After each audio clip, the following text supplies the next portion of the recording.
বলিউডের open secret প্রেমিক জুটি ছিলেন জনপ্রিয় অভিনেত্রী দীপিকা পাড়ুকোন ও রণবীর কাপুর। একবার প্রেমিকের নাম এঁকেছিলেন শরীরে। ভালোবাসার নানাবিধ প্রকাশ করলেও সেই প্রেমে থিতু হতে পারেননি তারা। সম্পর্কের বেড়াজাল থেকে দুজনে মুক্ত হওয়ার পর মানসিকভাবে ভেঙে পড়েন দীপিকা।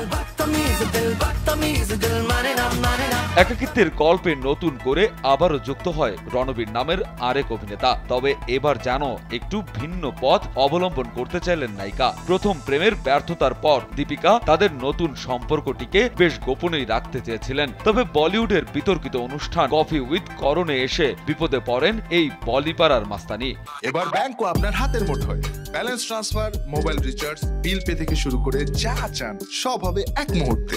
NRBC planet. নানাভাবে সম্পর্কের কথা লুকিয়ে রাখতে চাইলেও নির্মাতা করণ জোহর তার এই নতুন সম্পর্ককে প্রকাশ্যে নিয়ে আসে। দীপিকা রণবীর সিং জুটির সিনেমা রামলীলা বেশ পছন্দ করেছিলেন ভক্তরা। তাদের রসায়ন ও নানাবিধ কর্মকাণ্ড দিয়ে দর্শকের মনে জায়গা করে নিয়েছিলেন এই তারকা জুটি। এই সিনেমায় একটি আইটেম গানে পারফর্ম করেছিলেন বলিউডের আরেক তারকা অভিনেত্রী প্রিয়াঙ্কা চোপড়া। করণ জোহরের শোতে দীপিকা এবং প্রিয়াঙ্কা একসঙ্গে উপস্থিত থাকায় দীপিকাকে করণের বিব্রতকর প্রশ্নের সরাসরি উত্তর দিতে হয়নি। রণবীর সিং এর সঙ্গে প্রেম নিয়ে দীপিকাকে প্রশ্ন করেন করণ। তবে দীপিকা কিছু বলার আগেই প্রিয়াঙ্কা বলে ওঠেন, দীপিকার জীবনের ৯০% মানুষ জানে, বাকি 10% যদি গোপন রাখতে চায় তাহলে ক্ষতি কি?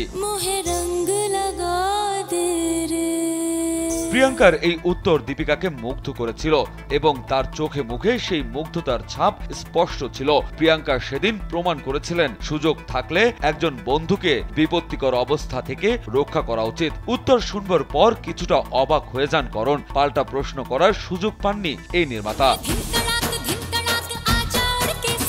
বর্তমানে দীপিকা পাড়ুকোন ক্যারিয়ারের চূড়ায় অবস্থান করছেন। পাঠান সিনেমা দিয়ে দর্শক মনে শক্ত জায়গা তৈরি করে নিয়েছেন তিনি। নায়িকা তার অভিনয় দক্ষতা এবং চলচ্চিত্রের প্রতি তার অবদানের জন্য বলিউডের শীর্ষ তারকাদের মধ্যে অন্যতম হিসেবে পরিচিত।